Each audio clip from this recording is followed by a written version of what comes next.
All right, hello and welcome to VOP TV this morning. I'm Moses Humphrey and with me is Esther. Good morning, Esther, my name is Esther Wachukwumersis. Good morning. Good morning to How you. are you? Very well, thank you. And how was your night? Well, Restful. Good. All Pretty right, good. so unfortunately we'll not be going to the dailies today. So let's dive straight into it. Now, federal government fails to arraign Emefiele co-defendant on alleged 6.9 billion naira fraud charges. We'll also be looking at anger, state warehouse rice, delay palliative sharing.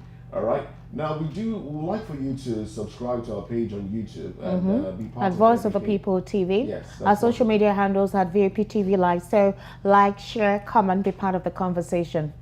All right then. Well, this is it now. The federal government yesterday, Wednesday that is, failed to arraign the suspended governor of the Central Bank of Nigeria (CBN) and his co-defendant, the Federal Capital Territory High Court in Abuja had last week Tuesday, the 17th of August specifically, rescheduled the arraignment of Godwin Emefiele and Miss Rahman Yaro. I'm trying to get her name now. Ramalan Yaro's absence. Yaro's absence from court was cited for the postponement of the arraignment, while the Director of Public Prosecution (DPP) of the Federal Ministry of Justice, Mohammed Abubakar, had informed the trial judge, Hamzat Muazu, that Ms. Ramalan Yaro could not be brought to court due to ill health. Well, joining us virtually, we have John Akirili, a public affairs commentator, and Great Imo, also a social commentator. Good morning, gentlemen. Good morning, Moses. Good morning, Mr. Great Timor. Good morning. Good to hear from you. Good to hear from you too. All right, so let's start with you, Great. Now, while we do that, we'll like for you to we'll find a way to increase the volume so we can hear you clearly because we seem to be having a bit of a problem hearing you clearly from inside the studio. Okay. Well, great. A plea bargain. What does that tell you, really? Thank you very much. Two things to pardon your audience, to pardon us. We used to have a dedicated line, but in recent times it has gone bad, so we run in and out of power. Okay. And that's, I think, because of this challenging my device right now. So, having said that, let me go straight to mention that I'm really concerned. Number one. Great. Can you possibly come towards the center of your phone because you seem to be cut off from the... Yes, very good. So we can see you well. Am I? Yes, you're better now. Okay. Okay. Just go back a little bit. Your forehead is above the camera. Yes. Then shift to your... I think you're right. You're right. Close to the window. Yes, very good. Go ahead now. Please pardon me. We're just looking for visibility here. So It's okay, sir. Nigeria. It's We Nigeria. understand. It's quite understandable. Anyway, let me focus on the subject now, and the challenge we have here, which everybody must be concerned about, is that this is going the way of every other case in Nigeria. It's becoming more politics and less than issues of law. We had a case where we had the former NSA, Dasuki. Also, his case went like this for almost 6 years, and after 6 years, I think there was a political compromise, and that was it. Every noise that were made, whether they were true or not, that became the end. Whether they were based on family relationship with Buhari as former head of state and all of those things. Now, the Emefiele is being charged. There are a lot of issues that are of concern. Number one, it is literally unheard of that an agency, an important body, security agency in Nigeria could pick up a high-profile Nigerian like that, having been chasing him around even while he was in office. There were rumors of him being trailed and all that, meaning that they should have had something on him. And if that being the case, they had over 1 year to have actually investigated him and to have compiled the cases and all that. And once he was arrested, the next thing was he was supposed to be brought to court and charged. Now they've arrested him and kept him in their custody with all the dramas that followed for over a period, longer than necessary, and he's becoming more political, and at the end of the day, he's looking childish. This is just where I want to focus on. Where you are unable to bring his accomplice to court because of his ill health. He himself is ill as well.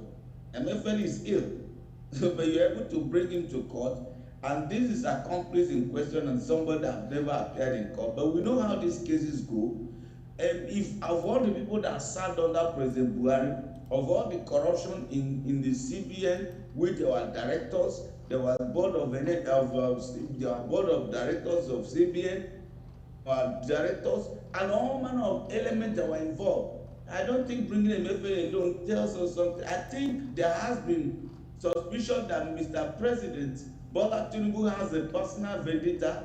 Yeah, he's pushing a personal vendetta because it was said during the time Emefiele introduced new Naira note that he said it was targeted at him because of the coming election and what have you. And we had other ministers there who served with Emefiele, and Emefiele was actually not acting on his own self because he's a CBN governor who works directly under the president, and all of those actions might be taken. This is not to exonerate him from anything, but you can see that of all the people that perpetrated corruption, that undermined the Nigerian people in the last 8 years, he's going straight for this person. So it's not, I don't see it's about fighting corruption. It is about vendetta. It's about getting back at the man who has been rumored to say to have made it impossible for him to donate a whole lot of money to buy people for an election, which is now being contested. So in pursuing these matters, you have to make people realize that the pursuit is focused on achieving, recoveries, on punishing crime and not politics. That is where we must be very careful. All right, great. So here is a situation that I actually find confounding, where you have scenarios in certain instances where a case like Emefiele's own, of course, the court knew that he was supposed to sit yesterday, but it was not on the list. Would you say it was deliberate? Would you say the court does not understand what their due process is all about? The justice that was meant to preside on the case was in court yesterday. And then, of course, the other person who is being arraigned along Emefiele too was absent. But the question was, why was that case not listed yesterday? Why do we keep seeing these kind of anomalies for a court process or a judicial process that has what they call protocol? And they're usually very apt with it. Conveniently, it was not on the list. My dear, yeah, it is actually very disheartening, very unfortunate, because like I said, this is not the first time Nigerians are witnessing this kind of shenanigan. It has become almost customary in our society. Actually, you know that the last time when the case was adjourned, it was actually the date was mentioned before the Honorable Court, and everybody within the court premises was in the know that yesterday was going to be the next hearing and that his accomplice was supposed to be produced in court. But now, on getting to the arena, he was being told that the case was not listed.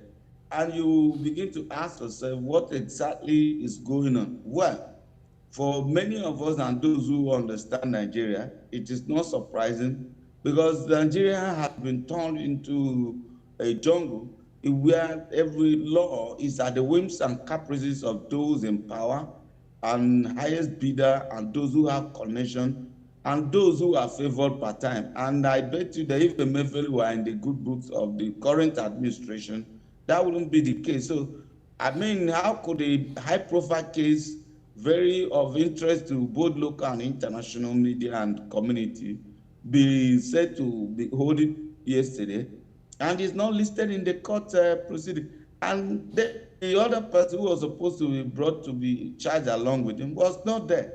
We know what these things are, politics and not justice. So, and it's unfortunate because the way we continue to go like this, we are undermining our own society and messing everybody's brain up, telling people that might is right, And then if you can wriggle yourself out of your judiciary through the use of politics and political connection, you have nothing to fear in law. It is very unfortunate, and we must begin to condemn it, because this generation has actually taught the next generation that these things are the right things to do. They are observing, they are seeing. Our young people are growing up in this society. These things don't used to be like this before, but gradually Nigeria have deteriorated into all this, and that is very bad. A particular official who did not want his name mentioned said the case could not proceed as planned due to fresh developments on the matter. So you do know that the case was meant to be presented at court that particular day, and all of a sudden there were fresh developments, deliberately removed the case from the list. So would we say it's because it's Emefiele? Would we say there is something underhand, in the process? Or could there be some powers beyond, the reach of Emefiele who just deliberately want this case stalled? It is obvious. We had the other day at the High Court in Abuja when he was being detained, even after the court have granted him bail, and the DSS. They said there was a guy from whatever, call from above and whatever. There are always higher authorities meddling in the Nigerian judiciary and the process. I can bet you without any fear of favor that Nigerian judiciary has been largely hijacked. As much as we claim they are independent, a lot of them are compromised by influences and all manner of outside influences. Like we saw the appeal court, the tribunal court chief justice, or the lead tribunal court justice in Kano talk about, senior lawyers coming to influence the panel. There's a lot of all manner of influence that is breathing down on the neck of Nigerian judiciary. The judiciary has been long partially hijacked, now being influenced and oppressed by the other entities of government, especially the executive. So if they told you there are other new development, that's tell you that from our bench, there were no concrete things they wanted to charge him about. But they don't know some things were not right amongst themselves and as politicians. But at this time, they were not sure what they wanted to hold him with. So they keep going from, we found a den gun in his house, to he has been charged for corruption, he was charged for sponsoring terrorism. All of these are bunkers. And I bet you, like every other thing in Nigeria, there's always a higher influence who undermines national interest, whose personal interest overrides national interest, which has become the problem with Nigeria, which we must all condemn because it will consume Nigeria if nothing is done about it. All right then. Well, we also have John Akirili with us. John, let's ensure that you're still online with us. Hello, John. I can hear you. Good morning. Oh, Good morning, John. Good morning, John. John, I want to ask you this now. Plea bargain. That's the word now. Emefiele, talks about Emefiele entering a plea bargain. When you hear plea bargain, what does that tell you really? Doesn't that say that there is guilt in the air, or there is some sort of remorse? If I hear such a case, I know that Nigeria is happening. We have this balance where we say, Nigerian factor, meaning that it cannot happen anywhere else in the world, only happens in Nigeria. But I think what we should look at in the case of Emefiele are the pros and cons. And why is the federal government going in this route as to charging him, and also the way and manner of which they are going about his case. Emefiele is not the only serving minister in the Buhari administration, but how come he's the only one singled out as the scapegoat? That is a question to be answered by this administration. Now, there's also a sense of confusion somewhere. This is a man that was charged, from the June with firearms charges, and all of a sudden, from a thin air, these charges are being dropped. Now, that says to me, does it mean that the federal government do not have their investigations properly before charging him to court? That's on one angle. On the other angle, you are seeing fresh charges and going to about 6.9 billion. Now, what is said to me is if Emefiele is allowed to really open his mouth, heads will roll, because only him did not take 6.9 billion as alleged. I know there are some ministers that are in other offices that, would have their questions to be answered. But what I think Emefiele should be asked and what this administration should do so that Emefiele will not be seen like a political scapegoat or somebody taken to the abattoir to be slaughtered is to ask critical questions. And the questions I think people should ask Emefiele is one, where are the rice pyramids that was launched in Abuja under his watch as CBN governor, and which so many amount of money running into billions of naira were doled out? Where are the rice? I think that's a question that if Nigerians are asking this kind of questions against Emefiele, then they will see that indeed Emefiele is actually answering questions that are pertinent to the Nigerian people and to the Nigerian nation, and not to individual political cronies. So this case of 6.9 billion, was it under the watch of Muhammadu Buhari? Yes. So what did that administration do to it?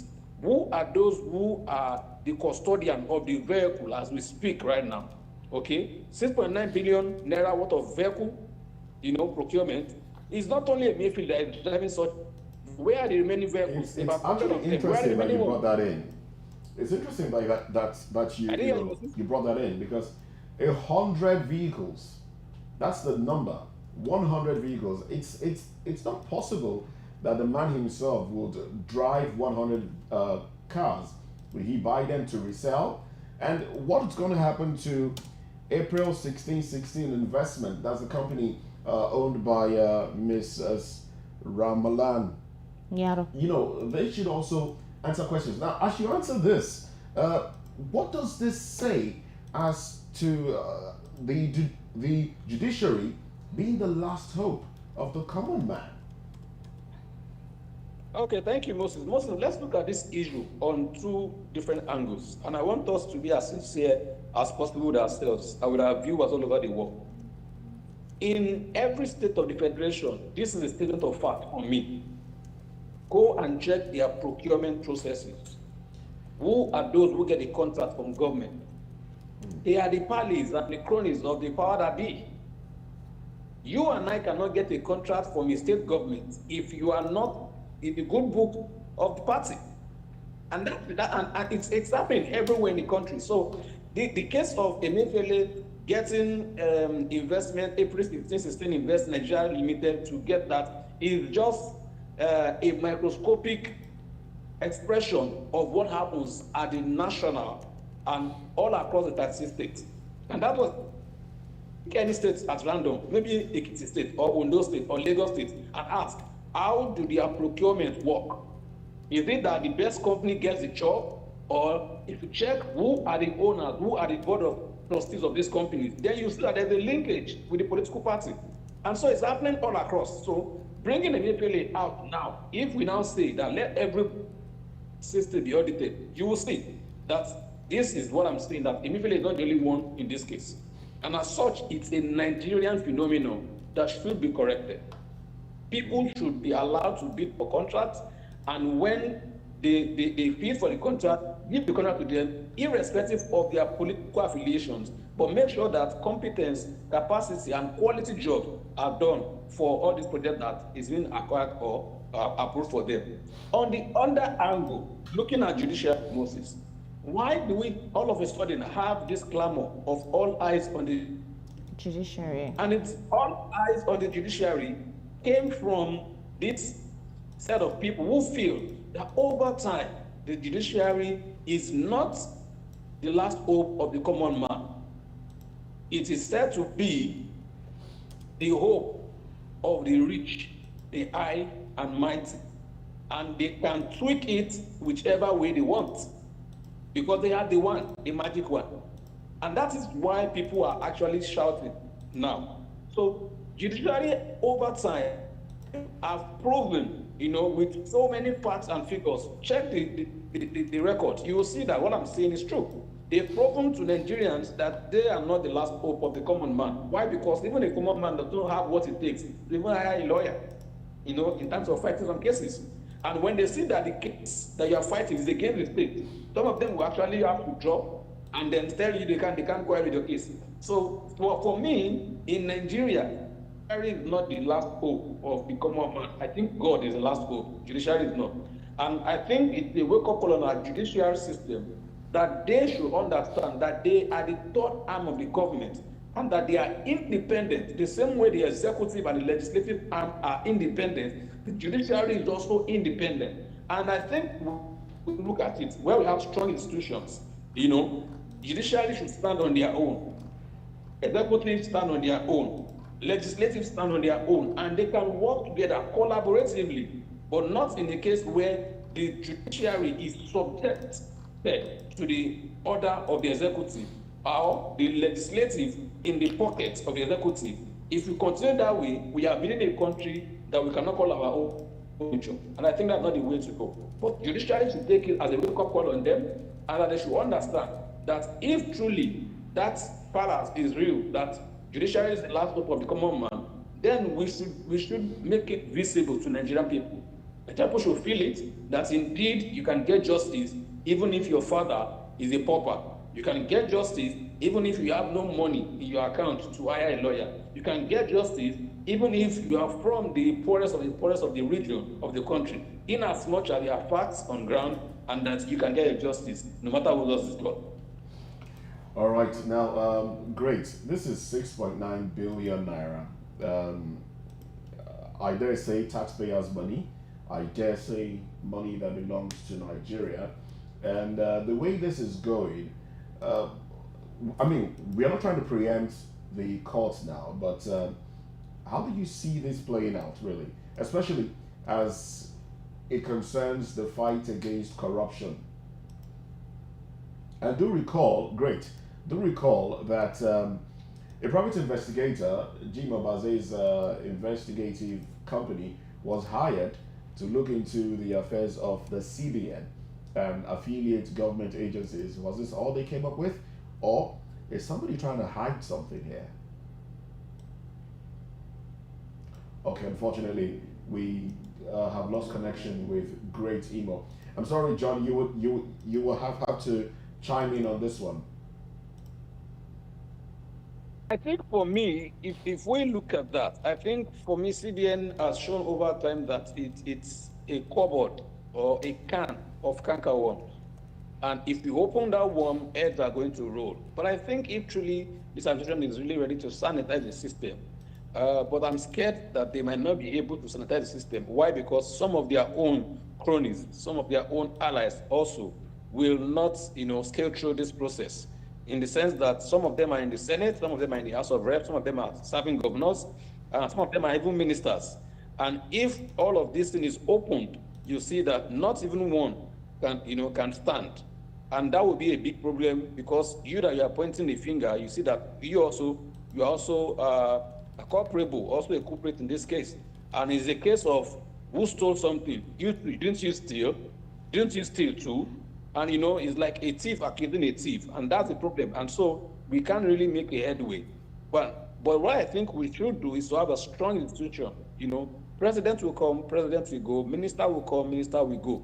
CJN will come, CJN will go. But the institution will remain. So it is possible for us to have a very strong institution. No individual can overthrow or can control single-handedly. But I think our political class understands this very well, and that's why all of their policies are targeted at the people. One, to make them poorer, to impoverish them the more, and make them beg for help. And if you look at all the policies across, either from previous administration or this current administration, you will see that the masses are actually on their knees begging, and they are still begging. And I don't know how long they will keep begging, because the political leaders traditionally create these systems to make sure that people remain poor and poor. Not even poor, but now they are poorer, because it's only in Nigeria that we have multi-dimensional poverty. And I think for us to get out of it, we need multi-dimensional approach as well. All right, to get out of it, multi-dimensional approach, you say. But the major thing now is, let's look at the role of civil society organizations now. Investigations has revealed that Emefiele's co-defendant, Mrs. Ramalan Yaro, has a pending case, a pending money laundering charge all right, against her. What do you make of that? That one runs to the tune of 140 billion naira money laundering charge against her already. Now, if she enters a plea bargain with Emefiele for the 6.9 billion, what happens to the other one? Should the CSOs, jump into it now and say, look, we need answers, we need proper answers. Plea bargain, because plea bargain basically means, okay, I took this money, I will remit a certain amount of money and serve lesser term, and that's it. And we know how it is in Nigeria. Sorry, we know how it is in Nigeria, where if somebody takes 1,000 naira, for example, and you enter a plea bargain, you can just remit 200 naira, and then the rest you keep, money that you didn't work for. Go ahead, John. I think for me, I'm really angry about this issue of plea bargaining. Why? Because it has actually encouraged criminality in the country. Knowing fully well that you can go ahead there and launder hundreds of billions of naira, and then you go into plea bargain and drop maybe about 1 billion, 100 million, and have 2 or 3 shorties who can also do the same 200 million. And with your own 300 million, with 100 billion that you have stolen, you have over, even if it's 1 billion, you have over 700 million that is yet uncounted for, that you can still largesse on it. And that, for me, it's not a good way to go. And I think this administration should not encourage criminality by so doing. Because how do you say that somebody steals money and the person agreed that, yes, indeed, I took the money? That means you have even convicted yourself, by self-confession that, yes, indeed, you took the money. And that, for the fact that you have confessed that, you should face the consequences. But in a case where it can only happen in Nigeria, where you have somebody who was charged to court, and then there was a plea bargain, and he paid the amount for fine from his pocket right there in the courtroom. It happened in the same country, Nigeria. And that same person now, you see him with his Babariga moving all across the length and breadth of the country. And they still call such people excellencies and honorable. I don't know what is honorable or what is excellent about that attitude. And that's an attitude I think should be changed. Because you are telling the younger generation that the way to go is the way of fraud, the way to go is the way of stealing, the way to go is the way of scamming people. And by the time you are even, apprehended, you can enter a plea bargain, you pay a certain amount of money, and then you go. Another way of plea bargaining is also the whistleblower policy, where I can tell you, Moses, don't worry, go into the CBN, get this contract from them, about 5 billion. Out of that 5 billion, we'll not even do the contract. If they get us arrested, we'll enter plea bargaining and pay 500 million. 500 million from 5 billion, we have 4.5 billion left. So we are bigger boys. And that is a system, and once people understand that this is how this thing works, people, they are encouraged. Nigerians are eagerly moved into accepting the abnormal norm to become a norm. So I don't want us to see this plea bargaining as what should be the way to go, but rather questions should be asked. And let's go back to that era in this same country where people can put their yam by the roadside and put their amount of the price on it, and people can go there, buy the yam, and then put the money there, and you can even walk back that money and leave the money and say it's not your own. Can we go back to that era where What era was that, please? What era was that? What era was that, John? How long ago was that, please? Are you not in Nigeria, Moses? If you go to some part of the western part, I travel a lot in the area of Ondo State, between Osun and Ondo, your Owen axis. Some of these things still happen. You see people drop plantain on the desk outside their house, and they tell you this is the amount is going for, and people come by, and even if the seller is not around, they buy and then drop the money and go. So, but I think we have lost it all. We've lost it in terms of morals, values, etiquette, family upbringing, and that for me is so sad. It's so sad. So I think for us now, the people, we should go back. We should go back. Okay, so apparently, since Emefiele is asking for a plea bargain, does it mean he has accepted that those crimes were committed? Because for him to tender a plea bargain, he has been told, possibly by the prosecution, that his sentence may be reduced, or he could pay the cash or pay back the money that was taken or that was stolen. So the question now is for him to admit or for him to consider a plea bargain, is it possible that Emefiele has eventually, without saying it in words, agreed that that money was actually stolen, that fraudulent activity was carried out by him? I think you must understand that Emefiele is not the only one in this saga. You know, he's just the hardware. There are so many people who are underground in this transaction. In fact, if you trace the transaction, you see that there are so many ministers as well. You know, but it's just the hardware. So for him to, they can tell him on phone, don't worry, Godwin, just go into plea bargain and then let's get this thing sorted once and for all. You know, now there's another question that we should even ask. Where did he get the 100 million naira he used to purchase his own farm? He said the farmers purchased. So it's a case of some of the people who actually got part of this money he's talking about now. I don't say, okay, we'll buy the farm for you. Because if I can get a contract of about 1 billion from you, why can't I, splash 100 million on your daughter's wedding? Or even 100 million gift on you as well? Because you're giving me a contract of 1 billion, So what he is saying directly is that, yes, I've committed this offense. And if you have committed that offense, I think a plea bargaining should not be the way to go, so that it can serve as a detriment to other sitting CBN governors or acting CBN governors or intending CBN governors in the future to come.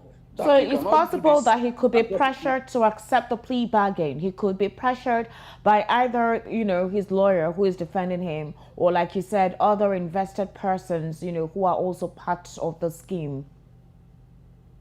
Yes, it can be pressured, but even if you are being pressured, if the transaction did not happen, there's no matter of pressure that can pressure you. It shows that indeed that transaction happened. Okay? Indeed, some companies, we're giving contracts to purchase vehicles. That is a fact that is on ground. Okay, but John, another thing I actually want you to help explain is this.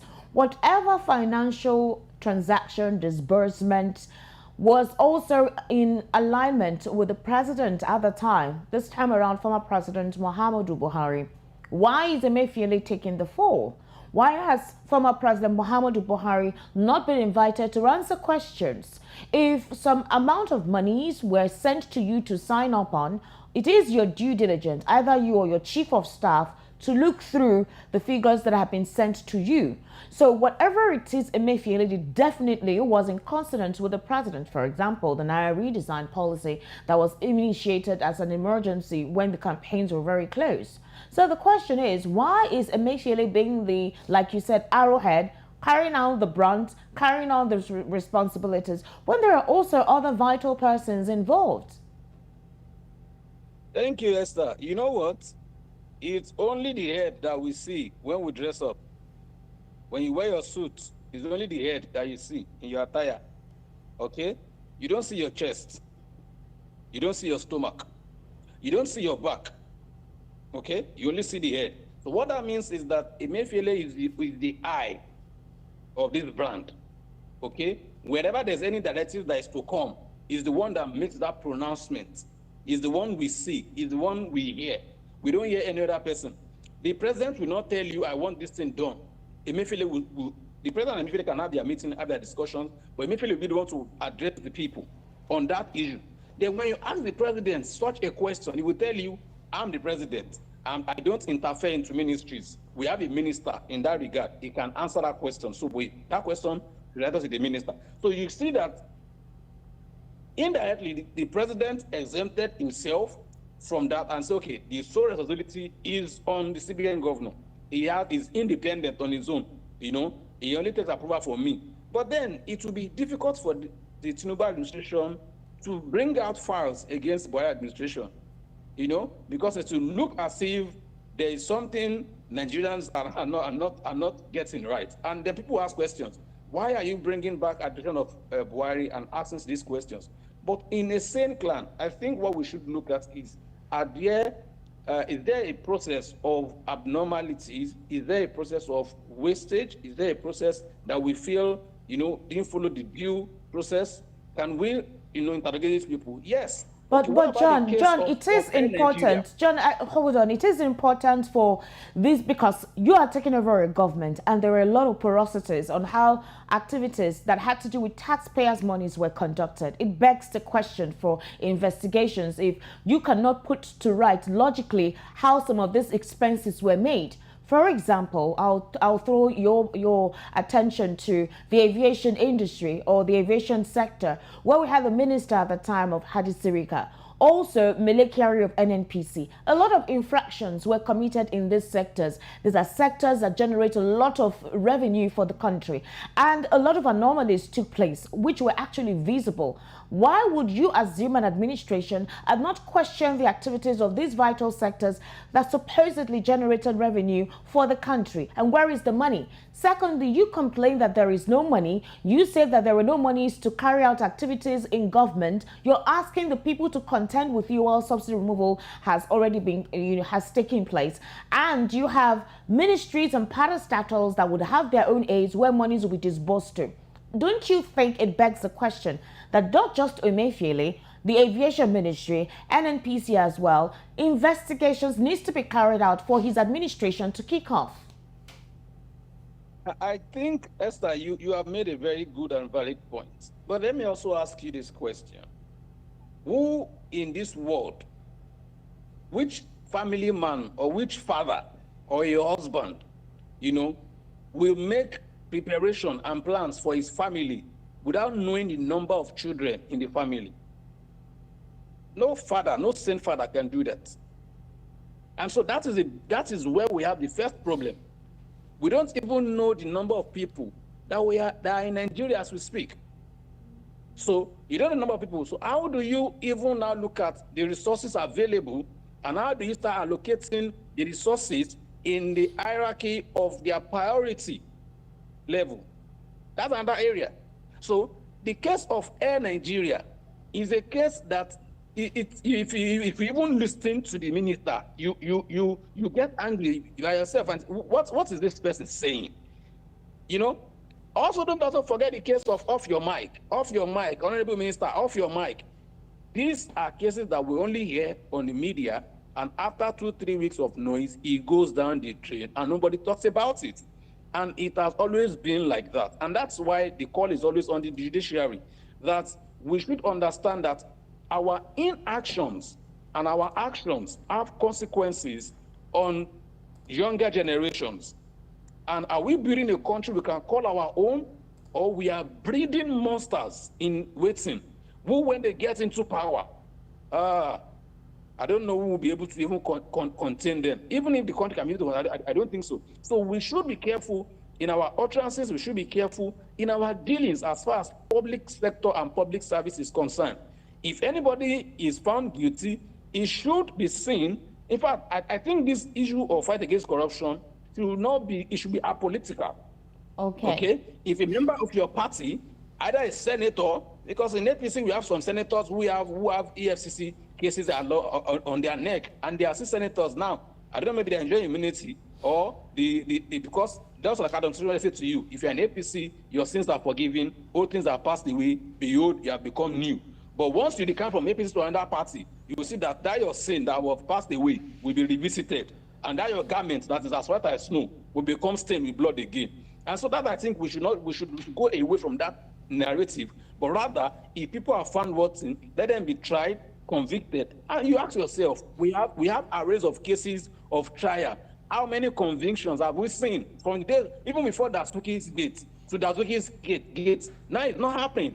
Okay, the only case we have is the case of Deputy Senate leader who is now being convicted in UK. If we're to be in Nigeria, as I put it to you, you will see him gallivanting all around the length and breadth of Abuja because he's one of the high and mighty. But in UK, you see that they don't care either you are the former president or not. What they see is have you contravened the law? If yes, these are the consequences and you face it. And so Nigeria as a country must come to that point where we don't care if you are a governor's son or you are the president's son. If you have committed an offense, you go in line with what the judgment says, and justice is served. And everybody sees it that we are all equal in sight of law, not that we are equal in terms of our pockets.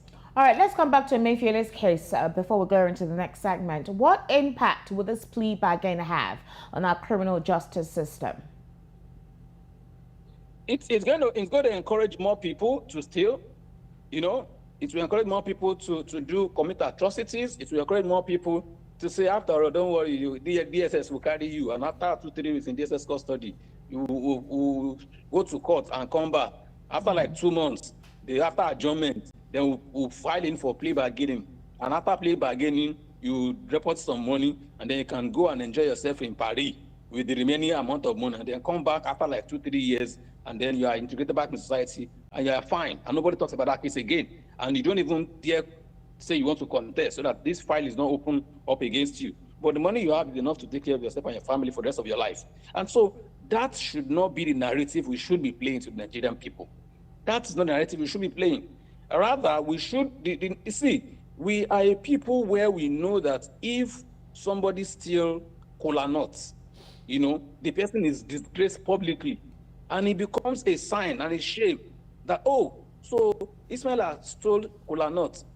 Then I will not try and steal kola nuts. It becomes a deterrent to other younger ones that don't dare do what Ismaila did, so that you will also be a shame to your family, you know. But in this case, it's everybody not thief and what kind of balance is that in Nigeria of today?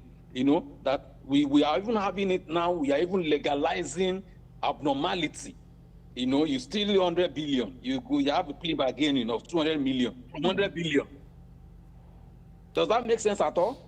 No, it doesn't make sense. So the point is, if you have stolen money and you have been convicted, the exact amount of money you have stolen should be recovered from you. If it's 100 billion, get 100 billion back. And then blacklist the whole of his family, the entire generation. Anybody with that name should not even come near public office, or even any public servant. And even if you go to the Ministry of Change of Name, anybody with that name, their change of name should not be approved. And that's a way to serve as detriment to other people, so that they can understand that what you are doing in public service, you are serving generations yet unborn, and people will always look up to you as leaders. And we should be careful in terms of what we do in office, because we'll be in office today, the next minute we're out of office. Who would have expected Emefiele to somebody who was always, you know, facing the camera, addressing the press, calling on press? Now he's the one now bowing down in court. Don't want press to have his photographs or footage. It's so appalling. All right, thank you, John. Thank you. But you'll be staying with us for, you know, the second segment on VOP this morning. All right, John. Up next on VOP this morning, anger strike as Nigerians lament as a state warehouse rice delays palliative sharing. Well, this is a conversation that we'll get into in a short while. Stay with us.